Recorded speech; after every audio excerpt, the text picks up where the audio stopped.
आज आपण खुसखुशीत असे नानकटाई कसे बनवायचे ते बघणार आहे। त्यासाठी मी हे बाउलचं प्रमाण घेतले। आज 1 वाटी मी तूप घेतले, त्याच वाटीच्या मापाने 1 वाटी पिठी साखर घेतले।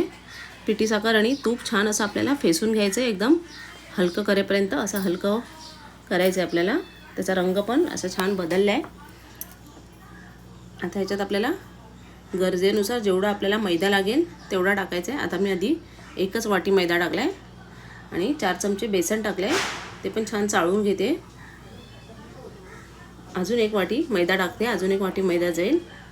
असे 3 वाटी मैदा गेला याच्यामध्ये। 1 चमचा मी बेकिंग पावडर टाकले, 1 चमचा बेकिंग सोडा टाकलाय, वेलची पूड टाकले 1 चमचा आणि जायफळ टाकले थोडंसं।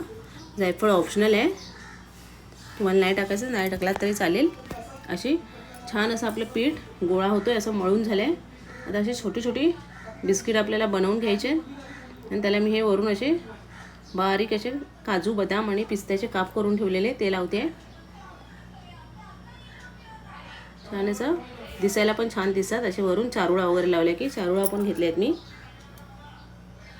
एकदम सॉफ्ट झाले आपले पीठ। 3 बाउल आपल्याला ह्याच्यात मैदा लागलाय।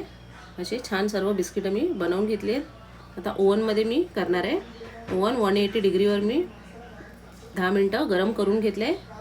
आता पुन्हा बंद झाल्यावर आपल्याला 180 डिग्रीवर 10 मिनिटं ठेवून असे बिस्किट बेक करून घ्यायचे आहेत। बिस्किट ठेवताना थोडी थोडी त्यात गॅप ठेवायचे, म्हणजे बिस्किट आपली झाल्यावर फुलतात।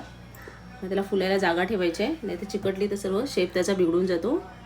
आता 180 डिग्रीवर मी गरम करून घेतले आधीच ओव्हन। आता 180 डिग्रीवर पुन्हा आपल्याला 10 मिनिटावर त्याला सेट करायचं आहे। अशी 10 मिनिटावर आपली छान अशी नानकटाई तयार आहे।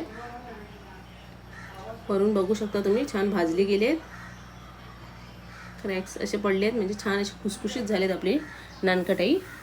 थोडेसे कोको पावडर टाकून पण मी हे नानकटाई केलेत, थोडंसं पीठ वेगळं काढून।